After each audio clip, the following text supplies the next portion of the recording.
Welcome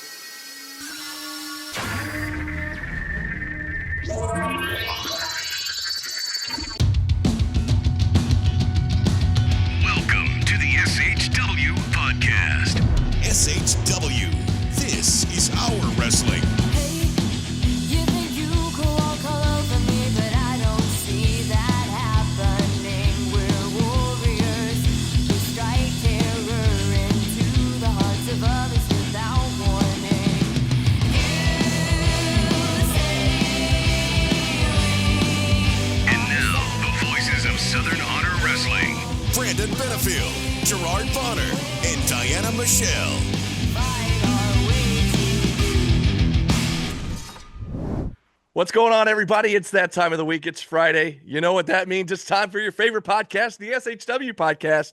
This is our wrestling, and we're back. V3 is back. I'm B-Double Brandon Benefield alongside the great GB Gerard Bonner and the lovely Diana Michelle. We're finally back. It took us, let's just say we took a week off to recover from what an insane show it was at SHW77. It was our final show in the Action Building. And I mean, it was one for the ages. Are you guys recovered yet? That's what I want to know. I'm still tripping. I mean, it was a great show, and if you guys missed it, shame on you. Yeah. But it'll be on IWTV if it's not already. Shame. I don't know your name. Shame. Yikes. Yeah, no, it was a very special night. I'm really looking forward to us talking about it. I think, we've had the privilege, Brandon, you've been there for almost all 77 shows. Diana, we've been there for at least 65 of them. And That's just wild. which is wild. You could make the argument that this could have been the single greatest show in the history of this company. And that is not hyperbole. I mean, as we go through it, you'll figure out why we're saying that. But Yeah. I mean, sitting in it, I was just like, holy cow. It was surreal. It was video game quality. Oh yeah, Like, that's great. you know how you sit on a video game and you go, well, if I could take this one from this era and put them against this one from this era, I would do it. And we're literally seeing the entire history of Southern Honor right in front of our faces. And so yeah, it's amazing. I'll save some of that for later. But yes, it's a show you need to see. If you haven't seen it, go watch it. If you have seen it, Watch go it again. relive it. Because here's one thing that's for sure. You didn't hear it with our commentary. So Right. you have to, I'm telling you, side note, I'm sorry. I'm sorry. Do it. Over the weekend, I was watching a pay-per-view, a premium live event, the one that debuted on ESPN. And I was watching it on a bit of delay. And so I was watching it live and I paused it a bit. Anyway, it stopped the live feed and I couldn't get the live feed back. So because I wanted to watch it that night, I found myself watching the Spanish commentary of it. And it's a much different experience, as you can imagine. And as for someone who does commentary, like, you really value how different a product is based on commentary. So I say all of that to say, of course, I rewatched it with English commentary and it felt like something I hadn't seen before. Right. Trust me, you sat through, if you were there live, you don't know what it's like without our commentary. I promise you. Myself, Brandon, AC Mac, AC Mac. Yeah. trust me, go watch it. Yeah. After we're done, though. Yeah, watch this first and then go back and watch it. But yeah, you talked about just the history that was in the building that night. Throughout the entire span of the 7 years of SHW history was all under one roof for one massive show. And that includes AC Mac, a former SHW champion, former IWTV world champion, joining us for the entire night at the commentary booth. And that was so much fun. And it's just, I can't wait to go back and watch it myself. I'm going to go watch it right after we're done doing Absolutely. this. As a matter of Can't fact. wait. Must see TV.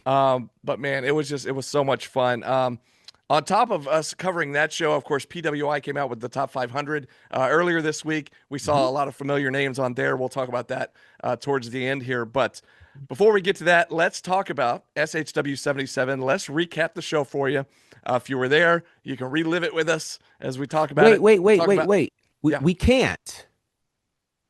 We can't do that. Why? Because it said leave the memories alone. I'm getting ready to stop the recording. Like, did I mess something up? You're ready, like, wait, what are we doing? What are we doing? Wait No, a no. second. Yeah. The show said leave the memory. I'm teasing. It did. It did say leave the It did. memories alone. You It saw did. like deer in the headlight look though. for a Both of you second. guys were like, wait, Huh? what is going on? Yeah, I'm What is the thinking, problem? what? Yeah, you're pulling something, but it ain't no fast one. Yes. You know what though? The title of the show was "Leave the Memories Alone." We are not going to leave them alone. We're going to remember not. all of it because Yes. we not only did we leave some memories there, we made so many more memories that night. We did. And it was just an incredible, memorable night, a landmark night for Yeah. Southern Honor Wrestling. And of course, our next show is going to be in November. We're still firming up the date there, but it will be November. Still here 7, our 7th anniversary at a new location. And we'll talk about that here in a little bit too, as it was announced by our GM, Gary Lamb, at the show. So let's start from the beginning. We kicked off the show with this huge 8-person tag team matchup. The match had been announced a month prior, so we had all month long to look forward to it, to hype it up. We weren't quite sure, was this going to be the main event of the show? I mean, by all means, it could have been. Pretty much most of the matches on this card could have been the main event of the show, but we were lucky enough to have it kick off the show. It was the reunited team of Fear, along with Sal Renaro, taking on the reunited team of the original New Era, which was absolutely insane. You had Alan Angels, Owen Knight, Lee Johnson, and Danny Jordan. Yes, that's right, Danny Jordan, who we thought, isn't she retired? What's going on here? Yeah, but she didn't miss a step, man. She hadn't missed a beat. She had not missed a beat, and they were taking on Sunny Days, Sal Renaro, Logan Creed. Yes, you heard me correctly. Logan Creed, who in a different universe won a major title a couple of nights later in a different incarnation. Just mind-blowing stuff, folks. Mind-blowing stuff. And, of course, they were teaming, like I said, with Sal Renaro. What a way to kick off the show. I mean, this was massive. You talked about spanning the entire history, the 7-year history of SHW. I mean, you're getting that all in one match from the get-go here. So, I mean, yes, it was mind-blowing. Yes, we were just shocked and blown away by the whole thing. But other than that, what were your thoughts on this matchup? I was Diana? shocked this was what started off the night, honestly, because Yeah. like you said, this would have been main event, or probably was main event a couple of times before I can't remember. Yeah. But yeah, I mean, I missed most of the whole beginning of New Era in its, I guess birth. Era. Now, we got in trouble for calling it the new error before. So I just want to make sure we're saying it right. If I say error, it's because that's just how I say error. Okay. Help I me say it out. because Alan Angels was in the group. Help That's me why I out. say it. But anyways, Don't let me mispronounce, please, because my country will come out and all of it will be jacked up. We'll just leave it at that. okay. But it was a great match. Yeah, I was glad to see Danny Jordan come back and Ravenna Vane. Yes. Them two, I would love to see them back together. Not really together, but just going at it again, just because those are my girls. And I miss the females in the building, y'all.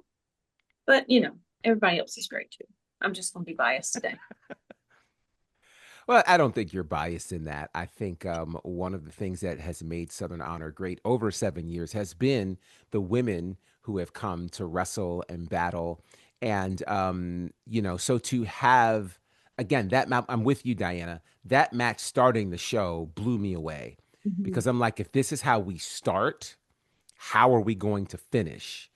A huge match that, like you said, chronicled the history of Southern Honor. And here's what I thought was really cool. Sometimes because of our entry point with Southern Honor, Brandon, obviously you were there from the beginning.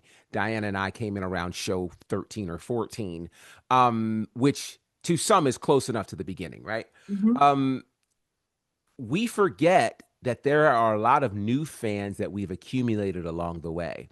And so that's what I think made this night and this match so special, is that for many, they had no clue that Owen Knight was a part of this faction. They might have joined the journey when Owen Knight became Southern Honor champion, or they may have joined when he was in his war with Naja, right? So they didn't know that this existed. They didn't know that Danny Jordan was a part of that group. They had no idea that Lee Johnson and Alan Angels, who they see on their television screens weekly, were actually a part of this group.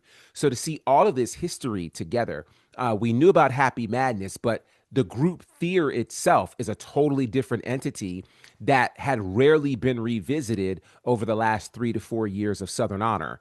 So what was great about this is not only was it history, but it was a chance to educate those new fans that we've accumulated along the way. And sometimes it's hard to locate the new fans because we kind of have our one spot, and when you look out there, there's just a sea of people. Some of Right. them we're accustomed to seeing, but many we've not seen before. So this was a very special match. And again, it gave people a chance to get caught up on the history. And again, if you didn't know how things were woven together, you got to go back and watch it because we really paint the picture for you to get that idea. But to me, that was my massive takeaway from this is, wow, we have really gained a lot of new fans over the years. And this is an opportunity to really educate them on the history of Southern Honor in the Absolutely. action building. Absolutely. Yeah, for sure. And that match alone had a handful of champions in the opening Yes. matchup. We had Owen Knight, a former champion, Alan Angels, a former champion, Logan Creed, a former champion,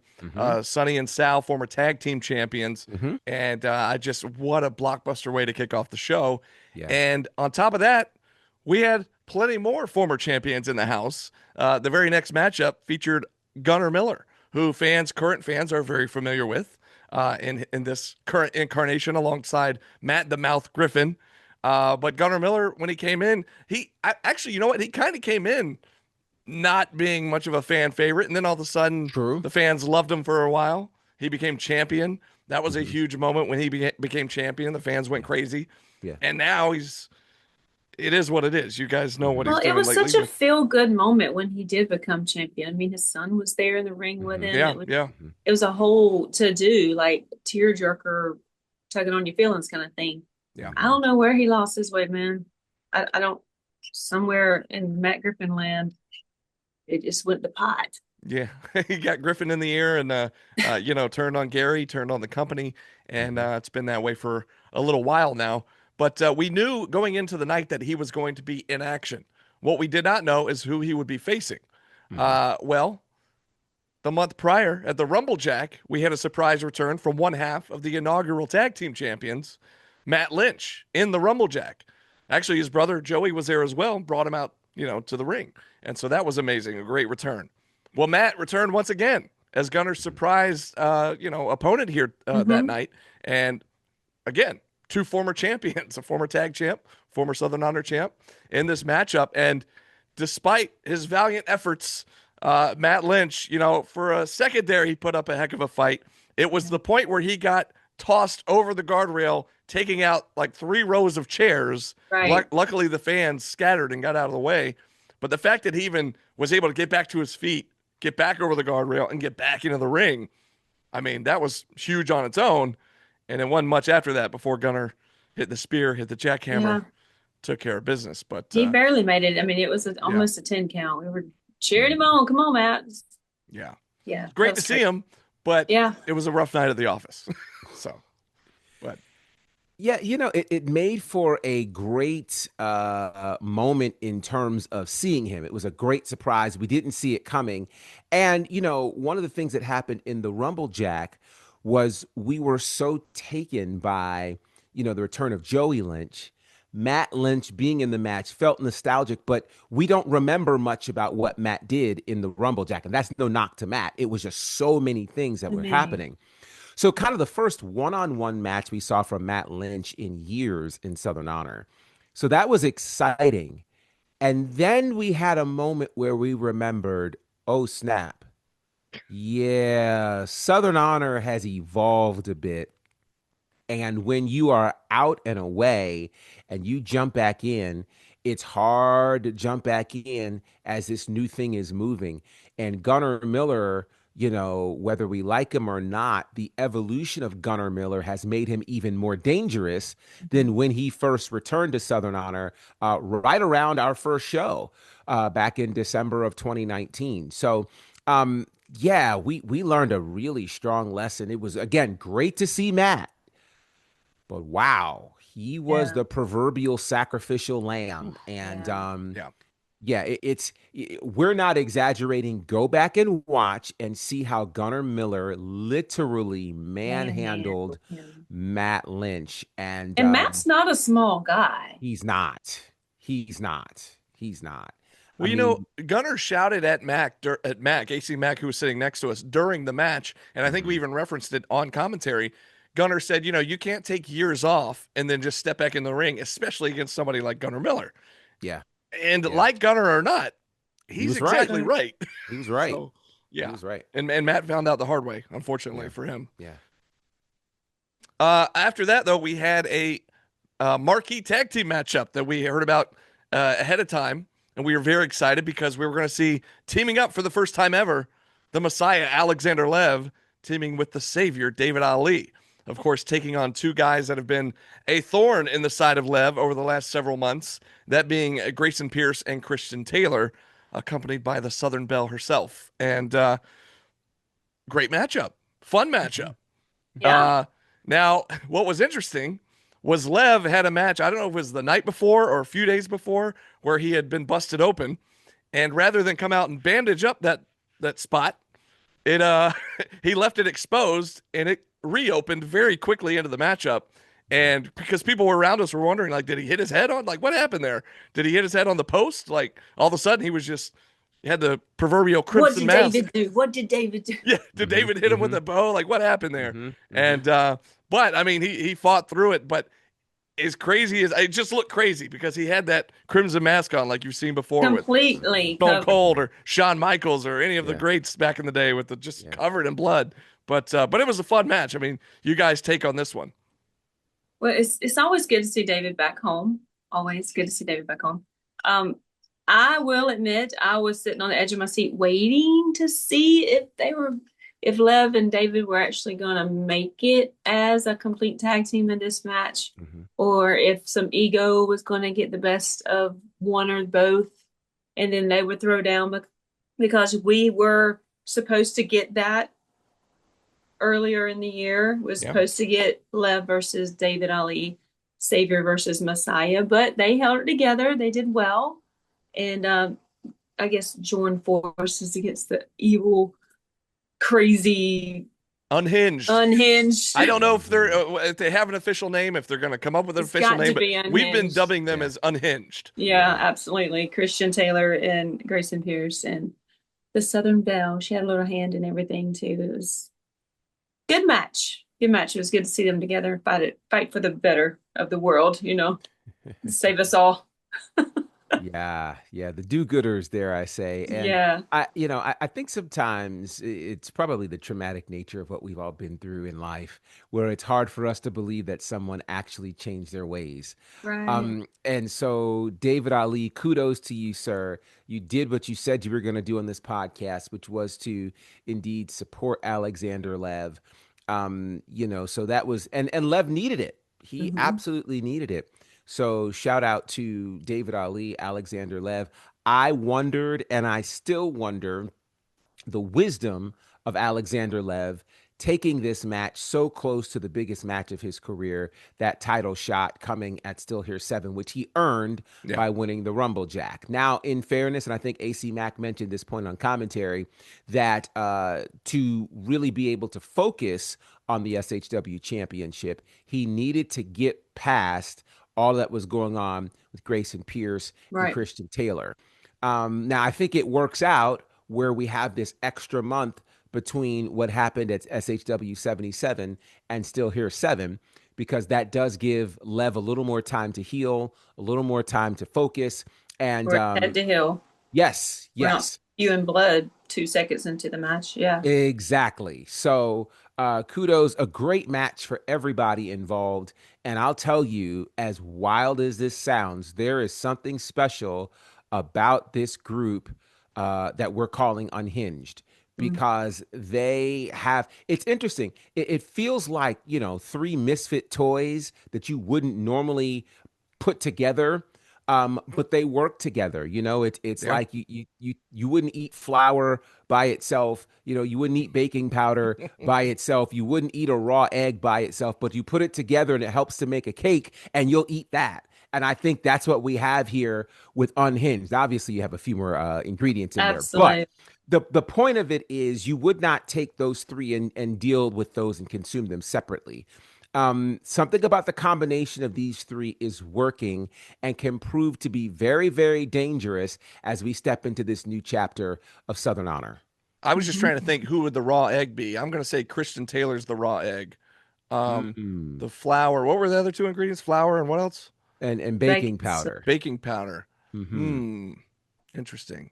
That's tough. I'm going to go. That's very important in the cake making. I'm going to go flour is the Southern Belle. Baking powder, Grayson Pierce. Raw egg, Christian. Yeah. Okay. That's my take on it. But anyways. I could rock with that. The raw egg, Christian Taylor. Now, I hope that think they don't take offense or umbrage with what we've just said. You know, I don't think that's going to work. In my defense, I didn't say anything. Finally, right? I was going to say for once. Wait a second. Finally. My, how the turntables. Jeez. Wait. Yeah. Good. Turntables, I know. DJ Tonic and all those cats. Yeah. Oh, goodness. Well, yes, great tag team matchup. It was. However, I mean, it was a night of memorable moments, a night of massive moments. Match number 4, though, might very well be my favorite moment of the night. Oh, boy. Yeah, GB knows where I'm going. Diana, you know what's coming. Diana, you and I were just beaming ear to ear.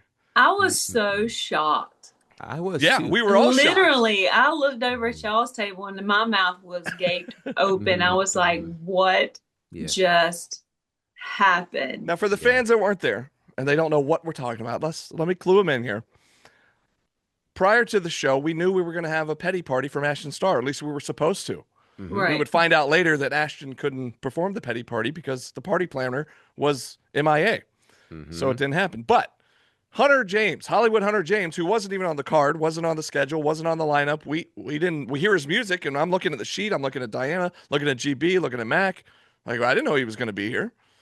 Now, granted, everybody wanted to be there because it was a huge event and a memorable event. All the history of SHW was under one roof. So, well, he's a former champion as well. He's a former Jake the Snake Legacy champion.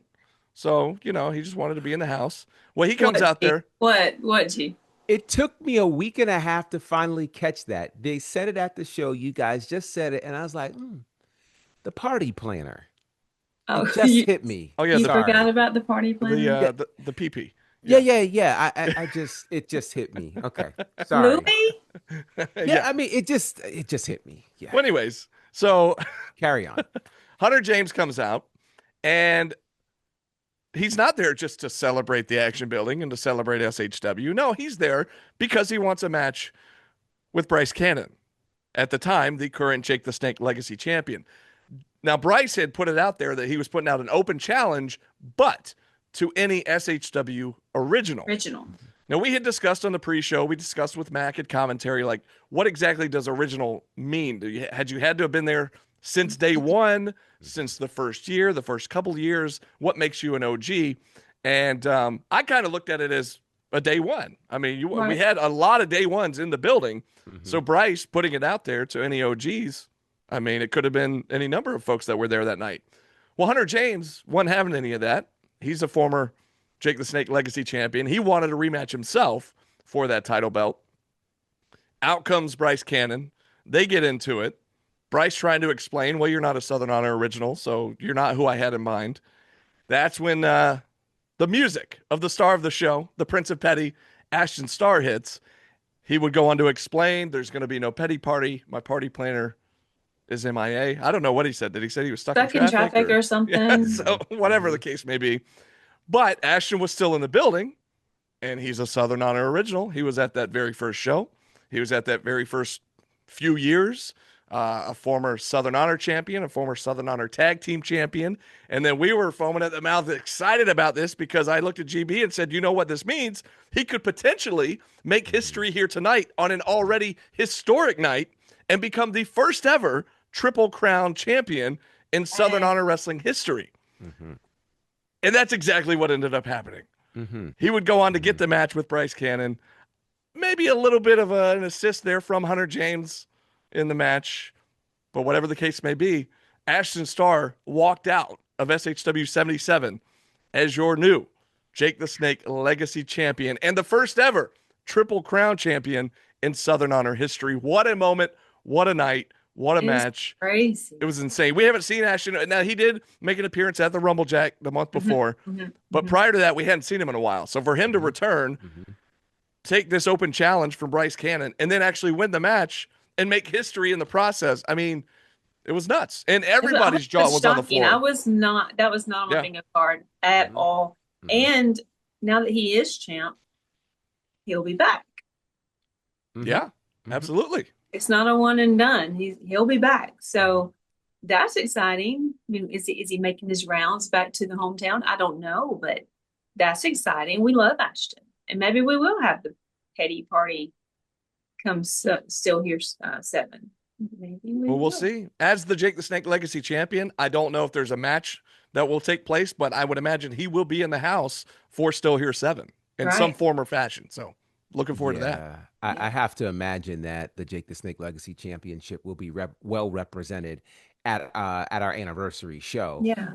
There's so much to unpack here. I mean, there's the historic nature, of course, of Ashton Starr becoming the first Triple Crown winner in the history of this company. It's interesting because Ashton has a number of firsts that people don't talk about when it comes to Southern Honor. He was the first person to win the Southern Honor Championship and Tag Team Championship. Nobody had done that prior. So now he becomes the first Triple Crown champion, which is incredible. He has the shortest SHW title reign, but the point of it is he's also the first to win the title and defend it in the same night.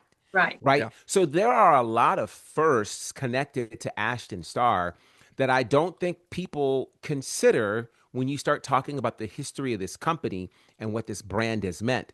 So for him to be the guy to become now the fifth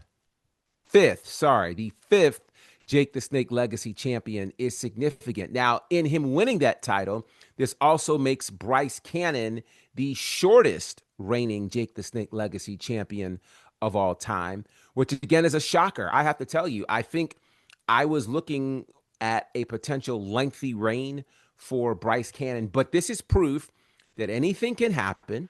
This is proof that you can never just assume that a title match is, this is just one to, get something under their belt as they continue on. At any point in time, it can happen. And this is also the danger of an open challenge. You do not know who's going to respond. Therefore, you don't know how to prepare. He wasn't prepared. He, being Bryce Cannon, wasn't prepared for Hollywood Hunter James to show up, wasn't prepared for Ashton Starr to show up, wasn't prepared for Hollywood Hunter James to insert himself into this match. A lot of variables. And now Bryce Cannon's no longer a champion. I don't know what this does for his future. I don't know who the next contender is. Is it Hunter James? Is it Bryce Cannon? Is it somebody else? I don't know. But let's bask in the star that is Ashton, the first Triple Crown champion in the history of this company. Amazing. Yeah, it was an amazing moment, and I don't want to forget to mention this. During this matchup, Ashton Starr said he was going to take the match, and he said, let me find me a referee here. Yes. Not only did we see a lot of in-ring competitors return the other night, we also saw the return of our original senior official, Todd Reffin Fox, who happened to be in the crowd, jumped the rail, hopped in there, and he said, I don't know if I'm prepared. Well, he took his jacket off, and he was wearing a ref shirt underneath. He was ready to roll. It was great. So, yeah, very good to see Todd Fox back. Yeah. Got a little physical as well. Hey. Well, you can't push him around. I was going to say, him around. Bryce was pushing him around to start with. So, I mean, anyway. That's right. Maybe he's seen how some of our officials have been treated in the past couple of months with Clark and Paul just getting manhandled by the bigger guys on the roster. But Weekly too, all of them. Yeah. Poor Weekly. Yeah, he's been passed out many a time ringside. Sleeping on the job. Come on. Taking a nap. No, we have a great referee corps, and yes. It was cool to see Todd Fox back, one of our OGs coming back for the night. So that was very cool. But moving on down the match card here, We mentioned Gunnar Miller. We knew he'd be in action, and we didn't know who he was going to face. Same thing could be said about Todd Sexton. We heard he was going to be in action. We didn't know who he was going to face, although we did see that it was going to be somebody from his past. But the thing is, he's been around Georgia Everybody's around from wrestling his past. over I'm from over his past. yeah, over Everybody's two from his past. decades.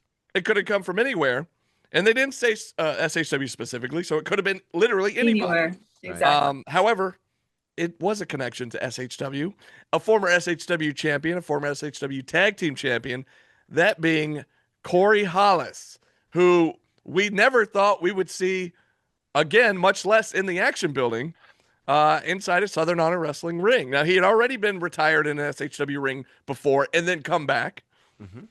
And then we thought retired again. Yet he came back once again. Now, I'll let you guys kind of get into it. GB, if you want to kind of we'll get Diana's reaction, and then GB, you can kind of explain all the different pieces that were involved in this, because I'll just let you guys get to it. But one key I do want to point out. I'm going to let GB take it. Speaking of keys, one key I do want to point out was who walked down to the ring with Todd Sexton, that being somebody who we thought was done with the end game, CT Keys. But yeah, you guys, your reaction, and then GB, if you kind of want to touch on who else showed up. It was a good meet. It was all right. It was okay. Well, wait. Let's back up. I have to start here. To your point, Brandon. I was stuck at the intros. I really was. Like, you'll hear on commentary, it literally took us a while to get past the intros, because first there's the idea of Todd Sexton joined by CT Keys. When CT Keys publicly said a couple of months prior he was done with the end game, he was on his own. So seeing him revert back to Todd Sexton, we were trying to understand what is happening here. Yeah. Did they have a meeting somewhere and now he's back with the end game? Is there something up Todd's sleeve? Is there something up CT's sleeve? What's going on there? And then to be followed by, of all people, Corey Hollis. Again, this is a reminder that, we have new fans. Some of them don't understand what Corey Hollis has meant to Southern Honor. Corey Hollis is a guy who many thought was sent here literally to tear the company down from the inside out. He had a group called Lethal Poison, whose whole intent was to tear the company apart. After he would retire, he would come back, strangely enough, brought back by, of all people, Gary Lamb, to help save the company that he once tried to kill. Very strange. And yeah, he retired and all the things. So who was a member of Lethal Poison? Okay, so let's go there. We were Todd Sexton, yeah. So of course, Todd Sexton's connection to all of this, the thread between Todd Sexton and Corey Hollis has to deal with what happened with Lethal Poison. Lethal Poison was a group that consisted of a guy named Brady Pierce and another guy who was called Judas. We now know him as Judias. At that time, Judias was kind of the heavy of the group.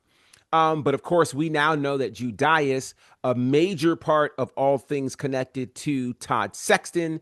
Todd Sexton led Judias to the longest reign as an SHW champion. Despite what David Ali will tell you. Yeah, yes. He's got a whole 200 days on David Ali, right? So, but what are facts? Who needs those? Welcome to America. So the very interesting thing that we have here is Judias was never really allowed to battle for the SHW championship while he was a part of Lethal Poison, because that was all Corey Hollis. And in fact, at the point where Corey Hollis and Judias ultimately broke up was because Judias didn't want to be held back anymore. Of course, Judias now connected with the end game. Oh, it's just so much. Yeah. All in this one match. And here's what's wild about this match as well. You have two guys who are, well, one who's semi-retired and another who's actually retired. And both of them are wrestling like they'd been in the ring last week. And they both have retired multiple times, by the way. Yes. Welcome to pro wrestling, folks. Welcome to pro wrestling. So, yeah, it was one of the great matches of the night. on top of all of the connection that was there. And I don't know if I was shocked by this or not. I guess I was, that Corey Hollis gets the win. Like, huh? And then that's when things got a little weird.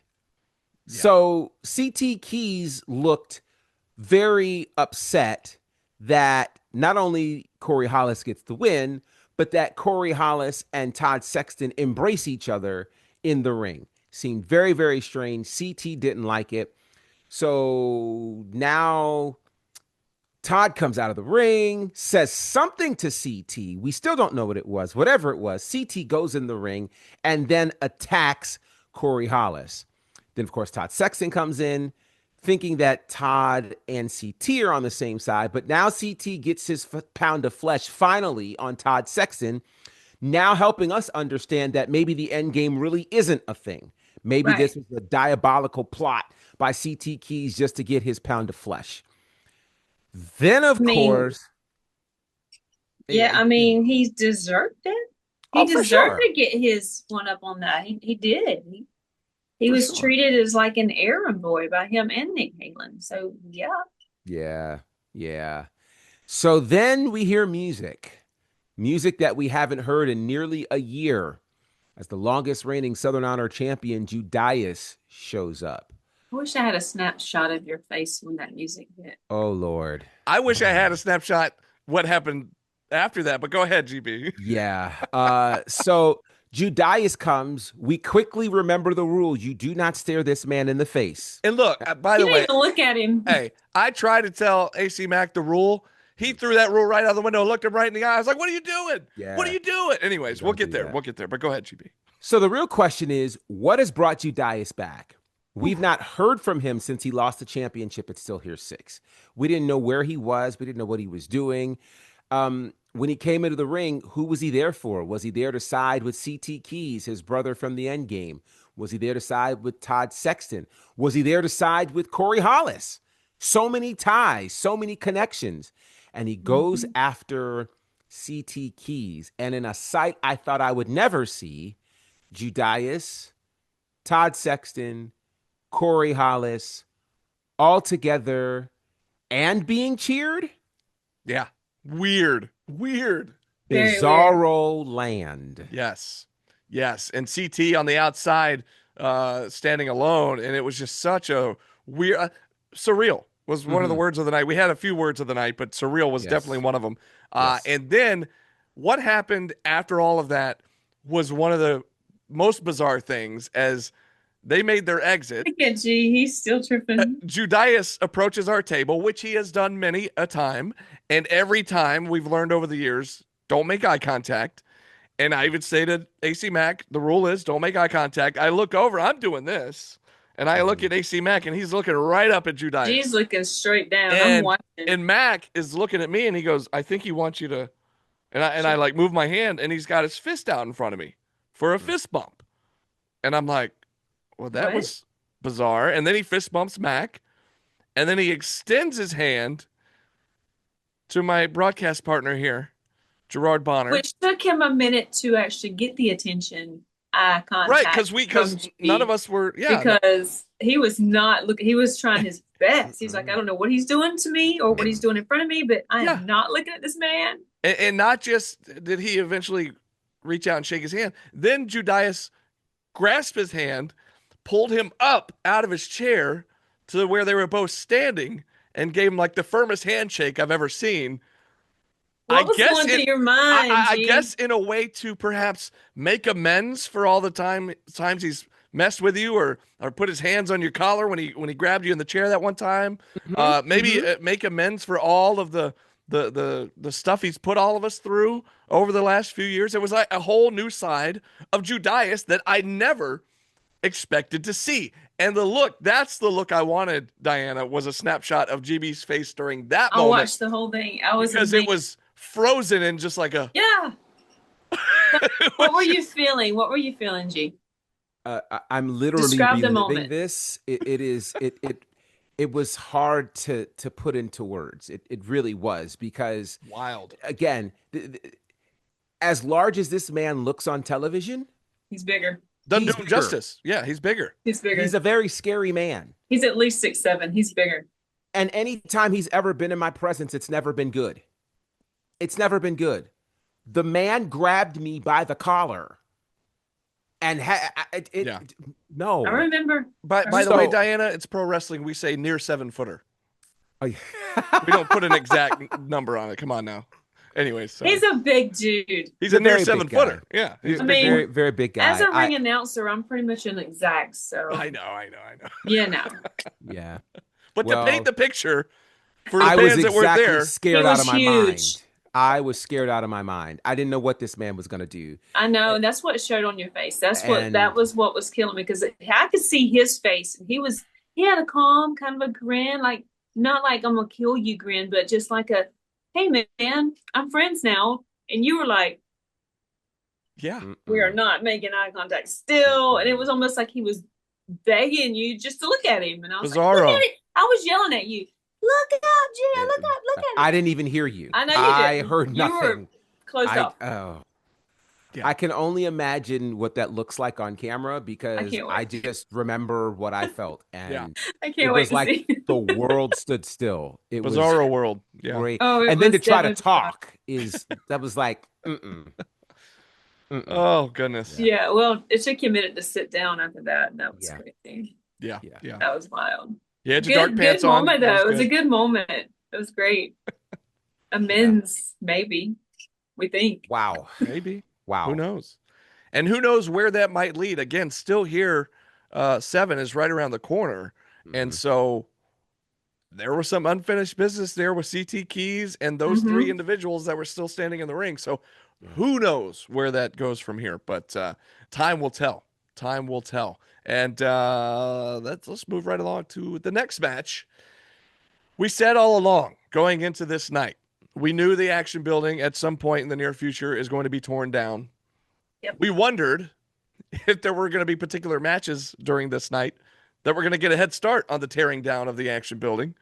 And one match in particular fit that bill. That would be a no DQ lights out match between the Killbilly, Nathan Mowry, and the long overdue returning American Kaiju, Lindsay Snow. And boy, oh boy, what a match this was. And what a spectacle. It was all over the All over. building. I mean, we wanted to bid farewell to the action building. Well, they went to every nook and cranny, every corner, and they bid farewell for sure. We even had they paid homage to a moment that happened 5 or 6 years ago in the exact same spot where Danny Jordan was put through the wall by Lindsay Snow. Lindsay Snow got Danny Jordan to assist her in putting Nathan Mowry through the exact same spot. It was nuts. I think that whole actually went all the way through. Yes. You could see And- the corridor yes. of the action building. Yes, absolutely. It was Yes. something. What a spectacle. Now, Diana, you may have had a better vantage point from time to time when they were on your side. I was on stage, we were- man. I was nowhere near. Yeah, we were trying to stand, but you could see over the crowd. Like Mac and I were Sorta. trying to stand in the chairs, trying to see.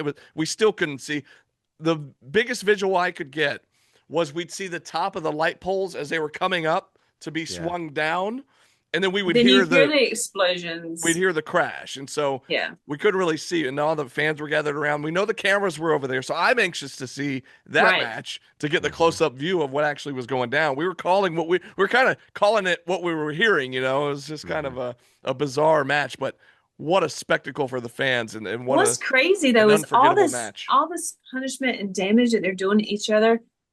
I never once heard either of them scream in agony. well, they live for it. Both of I them live know for they those just kind of matches. love it, and it's like just they gotta have it. They're sick. I know, but you know what? If I there's love them both. anybody- I love them both dearly, but I know, but Lindsay has been in some crazy death matches with some big dudes before and Yeah. come out on top. So I mean, and Nathan's just wild. I mean, he's wild. The things that he's done and has continued to do. And I'm thinking, dude, oh, you're gonna tear your body to pieces, but you know, he loves it. And it's just crazy. This whole match was just chaos, but that's Yeah. what they wanted. I think it went off exactly how they wanted.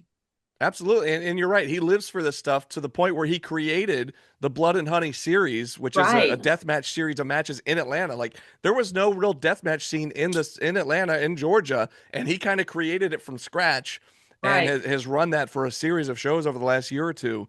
And they were the ones that put this, Blood and Honey was sponsoring this matchup, and Right.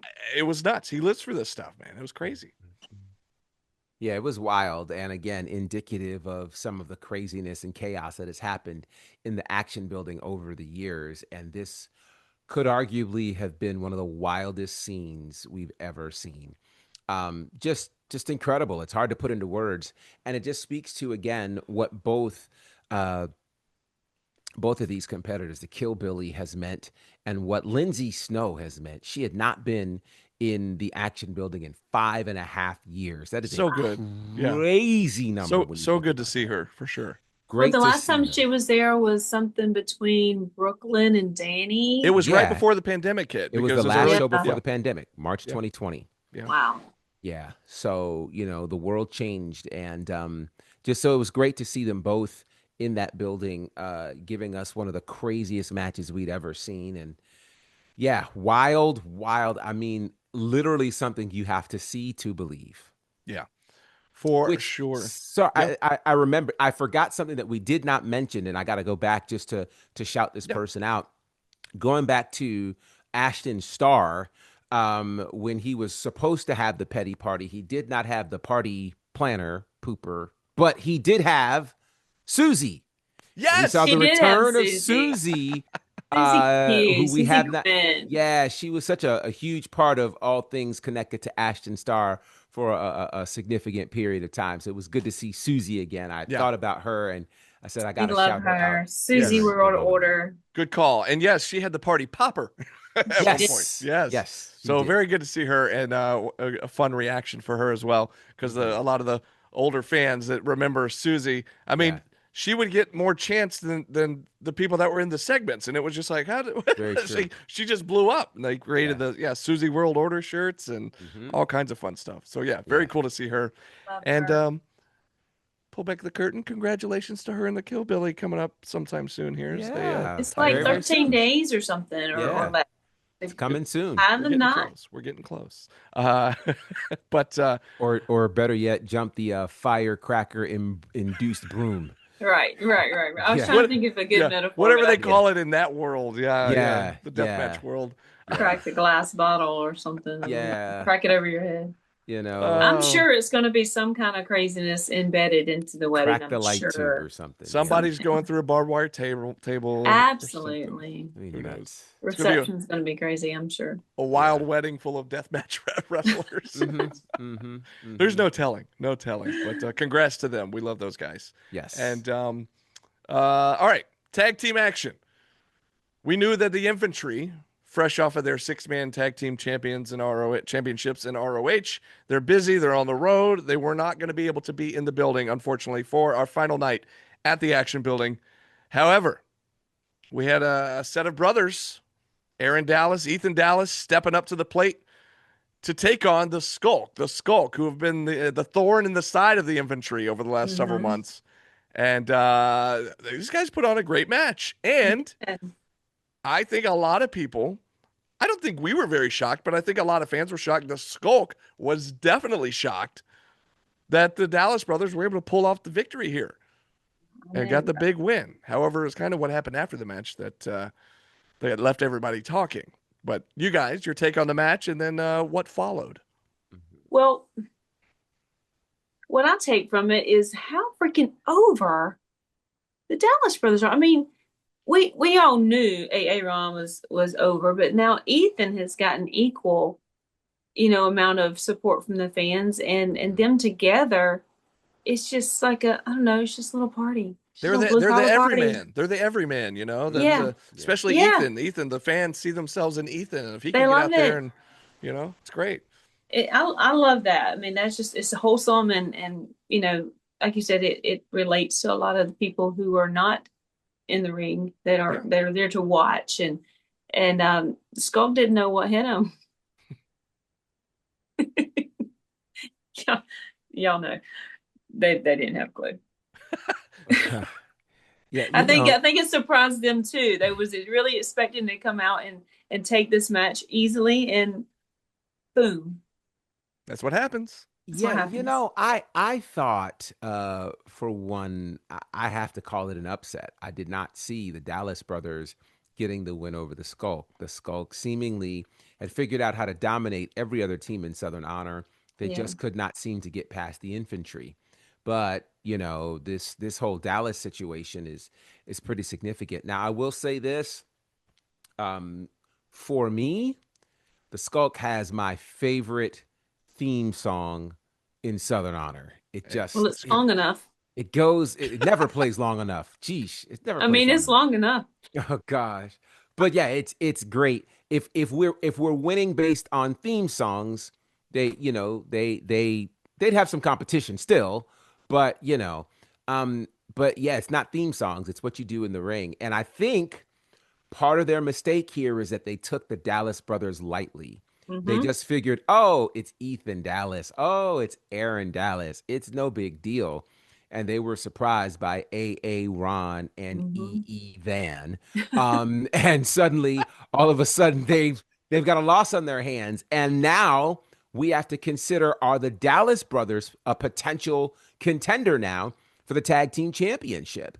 Again, it's amazing how one match can change all of your fortunes, and that's certainly the case for Aaron, Ron and Van. Yeah, it just doesn't And sound right unless you say Aaron. see, I I mean, Sorry, didn't Sal. to your point, GB, look at what happened with Lev and Joe Black earlier in the year. That match exactly. alone turned the trajectory there for Lev, and same thing Yes, could have been said for the Dallas brothers in this Mm-hmm. matchup, getting a yes, big win. However, after the matchup, they got attacked by the Skulk as if the Skulk thought the match wasn't over, or they thought they won the match, or whatever the case may be.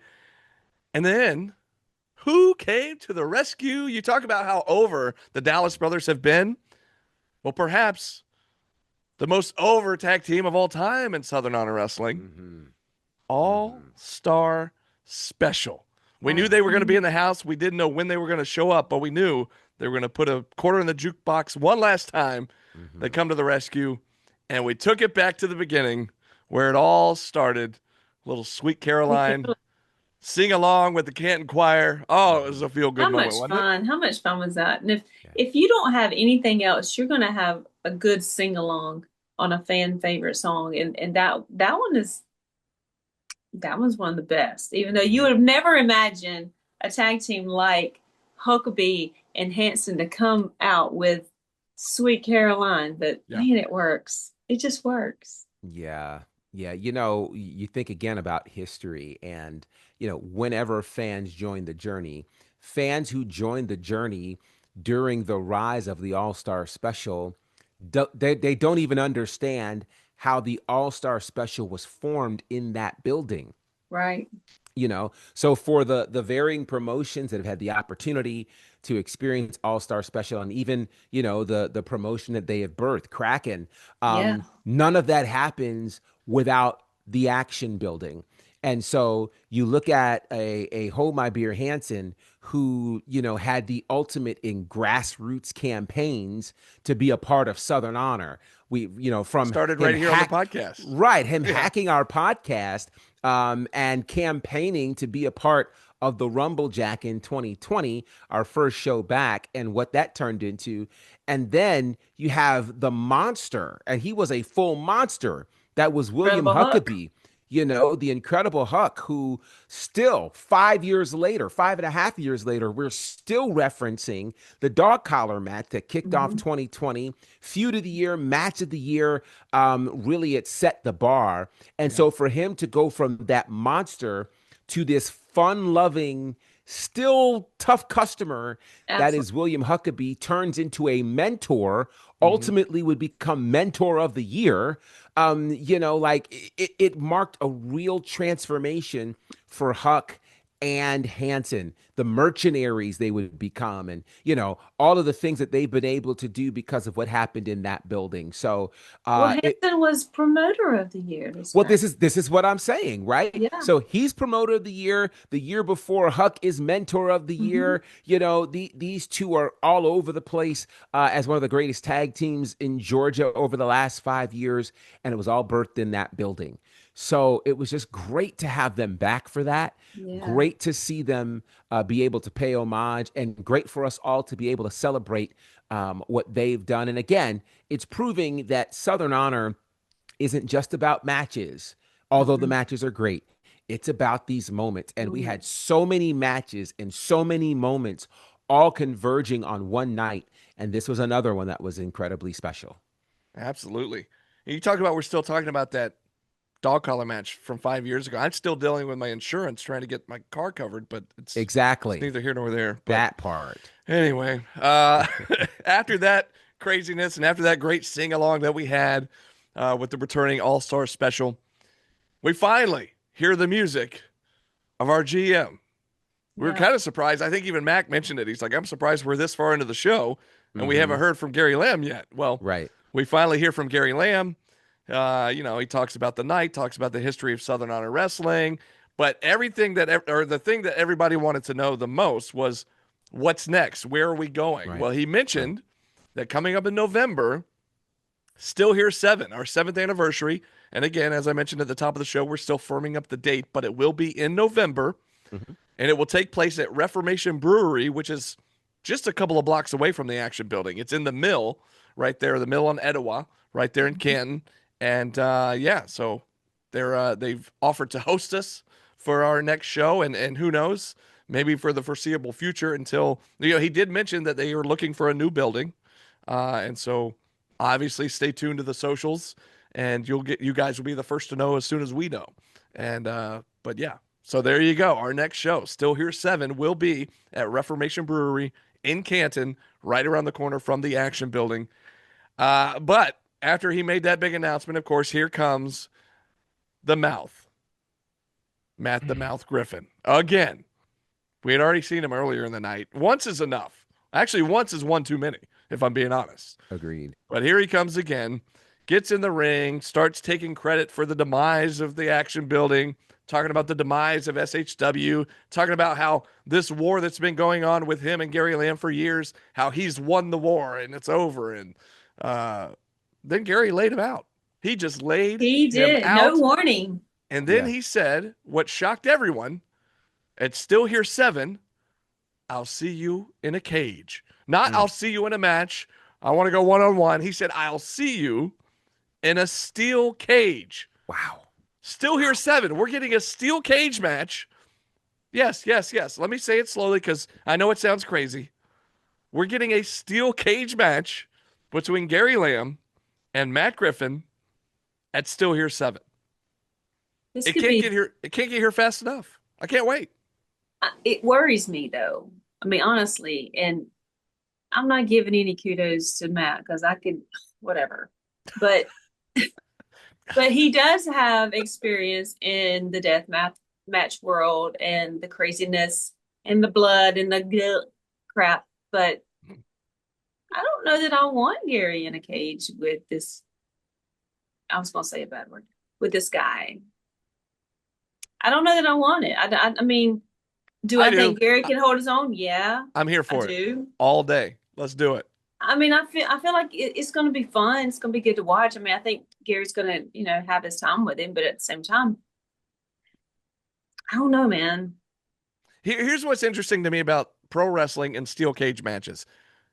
Ideally, the point of the cage is to keep out all of the outside Does it stuff. actually really though? That's what I was getting at. In pro wrestling, does it usually somehow or another, they get the door open, they cut the chain, Throw stuff over they- the top. yeah, Somebody something sneaks in. happens. And so, of course, we know the affiliation of Matt Griffin and Gunnar Miller. We know how Gunnar turned on Gary and the company. Will Gunnar be involved in this match? We don't know. Time will tell. But The last time we saw Gunnar in a cage was when he surrendered Mm. to Dishonor. Yeah. to on save Gary, on which behalf it of didn't. Gary. And it didn't save Gary because Gary still got the beat down, even though he was whatever.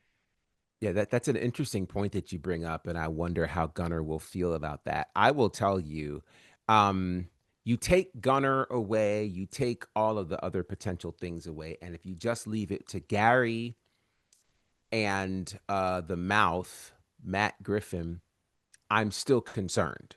Yeah. Because here's what people don't think about. So, Brandon, you can attest to this, right? The excitement of getting in the ring, right? To finally get your lick back. You got in there and you Crazy. were like, yes, finally, yes. And after about 3 minutes, you were like, Load up. let me get out of here. Right. And you eliminated yourself, right? But you got what you wanted. You got a couple punches in, you got your moves in, you were good. A steel cage on the anniversary show is a big deal. Now, this rivalry between Matt Griffin and Gary Lamb has legitimately been going on for 7 years. Yeah. We can't even begin to tell you all of the very real wars that have gone on between Action Wrestling and Southern Honor. This is not a storyline. This Nope. is not just some, contrived. These gentlemen, these promotions hated each other. Mm-hmm. They would literally run up against each other on the same night, trying to battle for the same audience, And with the same people. with the same people, which would create angst for both companies. So Yes. just imagine this. If you happen to have two jobs, right? You're working two jobs, either helping make ends meet or to get some extra cash. And the two businesses don't like each other. So they schedule you on the same day at both locations. Mm-hmm. What do you do? This is what the quandary that many wrestlers were put in over the 7 year period between Action Wrestling and Southern Honor. And it was a very difficult time for a lot of wrestlers. Mm-hmm. So the war seemingly was, the wrestlers, but the promoters behind the scenes never ever got the chance to actually go toe to toe. That's going to happen at Still Here 7. And the problem here is Gary Lamb is not a trained wrestler. No. He's not a trained fighter. Gary, don't get mad at me, Gary. Gary fights with his words. That's He's where good. he fights. He's good at that. He's very good at that. He's very skilled at that. He has killed a lot of people's egos Yes. with his words. He's hurt a lot of feelings. He's made a lot of people want to fight. He's made people get really angry and show up at the Action Building because they were mad because of his words. Right. But you don't have very many times where Gary Lamb has to put fists behind his words. And if he does, he usually has backup somewhere. He's not surrounded by a steel cage. So if you've got to pin somebody or you've got to escape the cage, I'll tell you, I don't know that Matt Griffin is who you want to be stuck in there with, because at the last, Matt Griffin has survival techniques that he will remember and he will use. He's forgotten more about the wrestling business than Gary Lamb remembers. So this on paper and in the moment sounds amazing. But I don't know. if I'm Gary Lamb, here's the thing. I imagine Gary wants to be locked in this cage and take his time getting his pound of flesh. But the smart move here is to make quick moves, go in quick, do whatever you're going to do, try to get your pin and get out of there. Because the longer this goes, it is not in favor of Gary Lamb. And I'm concerned for the well-being of Gary Lamb at this point. Two things real quick. And you said quick, and neither of those guys strike me as quick by any means. The other thing I was thinking while you were talking about that is, now in a lot of steel cage matches, you win by pinfall, submission, or escape the cage. Sometimes escape's not in there and it's just pinfall or submission. When escape is involved, it's either through the door or climbing over the cage. And so in my mind, I was trying to envision either one of these guys climbing up over the cage, and Yeah. I don't see that happening. Although or that moment I when would- they're both climbing up and Yeah. they're just both on top. And here's they're the thing. just- I Dang don't it. see it happening, but I want to see it happen. Yes. And so Yes. you just have to Yes. show It's up and see gonna for be a night yourself. to remember for It will Yeah. sure. be. You It got will to be. show up and see for yourself because it could happen. Mhm. But man, who knows what the outcome of that will be? Hopefully, for Southern Honor Wrestling's sake, our GM comes out on top and we can finally shut the mouth of the mouth that we haven't been able to shut for I 7 thought the years. dog cage was enough. Yeah, I yeah. thought so too. So, oh, what a sight that was. GB mentioned that the other night on commentary, one of our favorite moments in the history of Yes. Southern Honor Wrestling. Yes. Matt Absolutely. Griffin in a dog cage or kennel. Um, well, hey, after all of this craziness that we have discussed, all of these epic matches that happened at SHW 77, Mm-mm-mm. that brings us to our main event, which was probably the most epic of all of these epic matches, Mhm. where Joe Black wanted to defend his title.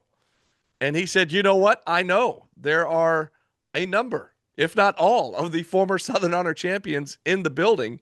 And to prove that I'm the best Southern Honor champion of all time, I'm going to take them all on. Hmm. And little by little, one by one, they all came out to the ring. And to take on the challenge here, we ended up with I believe it was 4. I think a 7-man scramble elimination match. Of course, Sauronaro, the decision maker, he came out to make it official, and then would After join his match, us of course. right after his match, of course, in a wardrobe change. Mhm. We got to see a wardrobe change for Ashton Starr as well, Mhm. because he ended up making his way back out. But Sal would join us at the commentary table, and which was a wild 4-man booth at that point. We had Mac and Sal along with me and Oh, I GB. can't wait It was to so hear much this. fun. But Mhm. Sal would go on to explain, okay, this is an elimination match. This is how it's going to work. And because it was just kind of thrown together last second, Mhm. and it was epic. It was crazy.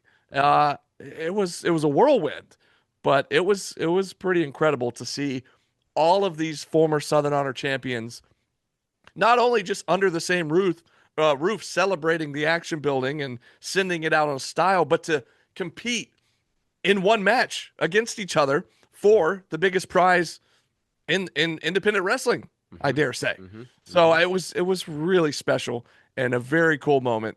Of course, Joe Black would go on to retain.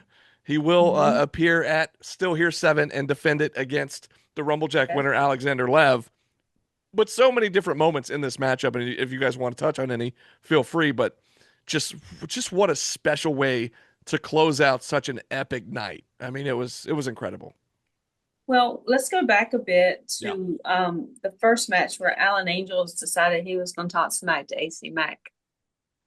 How he made sure Yeah. Mac knew that the new era was his group before it was Mac's group. So he was talking his smack there. So Mac did get his one up on Alan during that match. Which, real quick, so let me just touch on that. Do that. Once it was happening, once Joe was like saying all these former champs that are in the back, da da da da da, GB and I were looking to our right and we're saying, well, Mac, you're a former Aren't you a champ. champ? And he kept insisting, I'm retired. I'm retired. All night long, as a matter of fact. Mhm. So many people on their way out or on their way to the ring were stopping and talking a little smack to Mac. And he kept insisting, I'm retired. I don't know what you want with me. I'm retired. Mhm. Mhm. And he kept insisting during the match, I'm retired. I'm retired. And at one point, he drops the headset, and we're looking at each other going, where's he going? What's happening here? And we got to see a Mac 10 Mm. on Alan Angels, of all people, the history between those two men Mhm. inside the action building in And Southern it was Honor Wrestling. perfect. It was It was incredible. executed perfectly. Yes, and it it's going was. back to the beginning of the show as well, because we got Yeah. the intro from Mac, Yep, which that's right. was completely epic.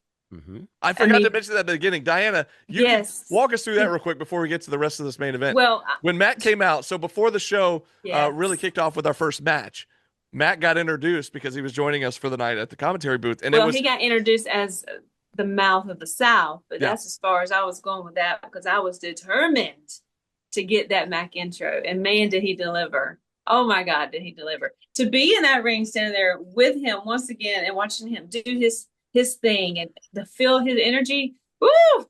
It was so good. It was so good. One of my favorite things ever to do was to be in there with Mac when he did his intro. It was just great. So thank you, Mac, for doing that for me. That was great. It was so good. I loved it. Yeah. I always love Oh, it. we all did. Yeah. Yeah, it Great. was incredible. But to your point, watching him deliver that Mac 10 was awesome. It was amazing. And for all of the memories that he's given us in that building, to see him do that one more time was awesome. And then just to come right back to the table as if nothing Right. happened. Like nothing happened. I'm Like, retired. sir. Right. Yeah. Yeah. Amazing. Absolutely Oh. amazing. He had one So more in him, and that was he good. did. He Delivered did. it. But again, the history that was in that match, to literally go through the library of champions in Southern Honor and have literally almost every champion represented, every man who's held that title in one match. It really, I mean, you could make the argument that it was the single biggest match in the history of this company as you determine who's the greatest champion of all time. And, you know, to see it come down to the last three, which I think was significant, you know, an Owen Yes. Knight, a David Ali, and a Joe Black. Just incredible, you know, just thinking about the history there. And trust me, go back and watch the commentary on this one because Yeah. we really do fill in the blanks that I think you need to understand. But I for do it to, just real quick. I just want to mention that the Atrocity Cruel showed up. correct. And we had seen Logan Creed at the first match of the night, and then We didn't know the Cruel was in the building. Atrocity Cruel, the last match of the night. It was very, again, the word of the night, surreal. Mm-hmm. Sorry, GB. I just wanted Because to. yeah. Yeah. So, but even throwing that in there, you know, the Atrocity Cruel, the lengthy title reign that he had, and the stranglehold that he had on Southern Honor, it was incredible. It was incredible to see all of this happening before our eyes. I mean, we could not have dreamt of a match of this magnitude, and it happened in Yeah. front of our eyes, and we got to call it.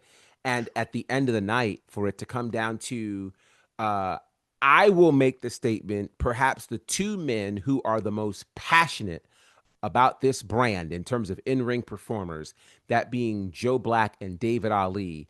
It comes down to them to battle for the Southern Honor Championship. And what a moment. Again, Joe Black retains the championship. I've been saying it for months that we're in the midst of the single greatest title run in the history of this company. AC Max said, there is no more debate. Joe Black is the undisputed greatest Southern Honor champion in the history of this company. Yeah. And so that, of course, leads us into still here because I said, oh, wait. Let's go back. Because, oh, no. Man. Well, we saw Taylor and Pierce get involved, Yes, they got involved in the match. which brought Lev out. That's where my brain was. Yeah. They got involved in the match. Lev comes out again to try to help defend Joe Black. But what got interesting to me, William Huckabee Yeah. shows up to fight alongside Joe Black. And we That's see it. them That salute part. each other. And again, you talk about moments, you know, to understand the history. Again, these two at one point were the best of friends. They were a tag team, and then they became the worst of enemies, all in this company. And I mean, we've talked about the dog collar match. We've talked about the feud that defined this company. To see them partner in that moment was so special. And so Joe Black retains the championship. And I'll just say this. We get the rematch from the first main event of 2025. Joe Black and then the winner of the Rumble, Jack, Alexander Lev, still here 7. You could make the argument that Alexander Lev has been on the run of his career. He has had incredible momentum. He's won the Rumble, Jack. He's perhaps the best he's ever been. The only problem is Joe Black today is better than the Joe Black that fought Alexander Lev back in February. That's a Facts. scary statement. Facts. And he just beat the entire library of Southern Honor champions. Facts. Personally, I'd rather that this Lev battle the Joe Black from February. Because this Lev versus this Joe Black, I don't know, Lev. Just tell you that now. I don't know. Yeah. I don't know. Do your homework. Do your homework, bring some backup, because pray, because here's the do thing. all the things. We know Joe Black does his homework. Joe Black, Absolutely. the reason Lev had such an upper hand at certain points of their first matchup, Joe head first into the guardrail on the outside. Right. The rest of the match, he wasn't himself. Right. And there were moments there where Lev, we really thought, oh my gosh, Lev's going to do this. Mm-hmm. But Joe pulled it out. You know, he dug deep. Yeah. Well, Joe's going to remember, hey, watch the guardrail this time. Right. He's going to do the homework. He's going to know, and he's going to be much more dangerous this go around for sure, GB. However, and I know we've got a little ways before we get to this match and its official preview, but I'm now wondering how much of a factor will the new venue play? True. I mean, think about this. Both of these men obviously knew the action building. Of course, Joe Black knew it very well. Lev was able to take advantage of what was there. What will this new building hold? You know, or what will this new venue hold? Is it outdoors? Is it indoors? It's in November. Will the atmosphere have anything? There are a lot of variables that could play a role in all of this, which is going to make this must see. I just mentioned the guardrails. At this venue, I'm not sure if we'll have guardrails because I don't know the size. I don't know how it's going to all play out. We'll see. We're all going to find out together, folks. It's going to be fun. It's going to be fun. We're all going to be surprised together, and I can't wait. Again, stay tuned to the socials as we announce an official date. Like we said, it's going to be in November. But at the end of the match, Joe retains. We saw an incredible tribute video to the action building. Just all this footage spanning all 7 years. And getting everybody in their feels for sure. And then of course the show would end there with Lev and Joe Black in the ring as we prepare for Still Here 7 coming up in November. But man, what a memorable, magical, special night SHW77 was. And we can't implore you enough to go back and watch it on IWTV, whether you were there or not. If you were there, you want to see it with the commentary. If you weren't there, you got to see what all you missed. As we tried our best to describe it here tonight, but it doesn't do it justice. You just have to see it for yourself. And man, we left out so much. Oh yeah. We can't touch on every little thing. It was a long show. I mean, it was 3 hours worth. So it was. Yeah, obviously we're not going to be able to touch on everything, but what a special night. Yeah. And again, without getting too emotional, because I've tried to just keep that tucked inside, and it still may not really hit me until we're at that next show in a new location, and we're going to look at each other and go, well, this feels weird. Or maybe not weird. It's just going to feel different. You know, it just feels different. Yeah. But it's just action building. Tip of the cap to the action building for all 7 years full of incredible moments, incredible memories, and getting all of our journeys going here in this crazy world of professional wrestling. So we're going to miss it, but upward and onward, as they say, as SHW will continue to thrive in our next chapter, if you will. Turn the page. So, yeah. Of course, at the top of the show, I mentioned PWI 500 just came out recently on OGB.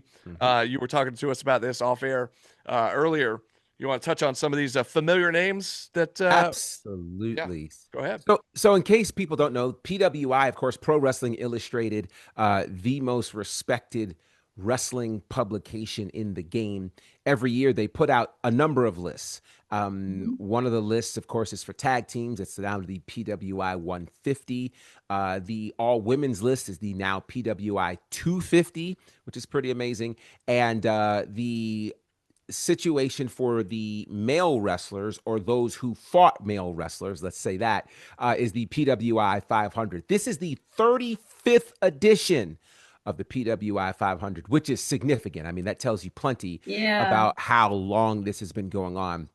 And so it looks at a specific time period, which I believe was August through July, August of 2024 through July of 2025, that it looked through that. It looked at win-loss record, impact on the national scene, on their specific company, all of the things. And so there are a number of names that are a part of Southern Honor or have been a part of Southern Honor that were involved. And we've seen it before.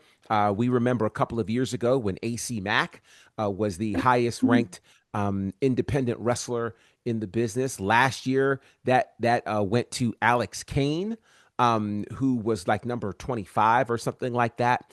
This year, congratulations to Cruel, who is number 58 on that list this year. Again, 500 wrestlers, number 58 in the whole world is outrageous. I mean, we're talking every major company and the indies as well. Adam Priest, who has been at Southern Honor several times, comes in at number 59. Shout out to Shug D, who has come across Southern Honor as well. 74. He had a huge year as the Pan-African World Champion. Alex Kane, we mentioned his name, number 134. Of course, he was just in the title match at the Rumble Jack event. Jackson Drake, who was one of the first title defenses for this reign of Joe Black. He comes in at number 159. We know and love this guy. Super Sean Legacy. He comes in at number 162. And for a lot of these wrestlers like Jackson Drake, Sean Legacy, it's their first time actually being on the PWI 500 list. So that's a massive, massive moment. Absolutely. For their careers. We just saw Alan Angels in the building. He came in at number 205. Lee Johnson was there. He's number 220. We remember Darian Bankston, his time at Southern Honor. He's number 296. I know Diana will remember this name specifically. Big Trouble, Ben Bishop. He's number 304 on this list. One of our favorites gets on the list for one of the first times, I believe. Carly Bravo is on at number 309. We'll remember this name probably from Nightmare Factory more so than Southern Honor, but Michael Allen, Richard Clark is there at number 340. We've seen Dylan McQueen come through. He's number 366. Jaden Newman has come through at number 368. QT Marshall is at number 374. Brooke Havoc has been in the house. She's at number 420. And then the Southern Honor champion, Joe Black, is in at number 449. And I will just say this, Joe Black being in at number 449, it's his first time making the list. I think we need to, there's a certain perspective we need to have on that. The perspective is that it's good that he's finally acknowledged on this list, though we all know he should be much higher on this particular list. And the fact that he's got their attention right now, the year that he's having, our hopes is that he will end up being viewed much higher on the list. But it is kudos to all of these great wrestlers who have come through the doors of Southern Honor at some point or are there currently. To be recognized on a national and global stage is fantastic. So congratulations to them. Yes. Very, very cool. Love to see it. It even says in his little blurb in the magazine, you know, 2-time Southern Honor champion. So very cool. Does. And all I can say, especially about Joe Black, but also for some of the other guys on that list as well, is just wait. Just wait. They're getting a little glimpse now.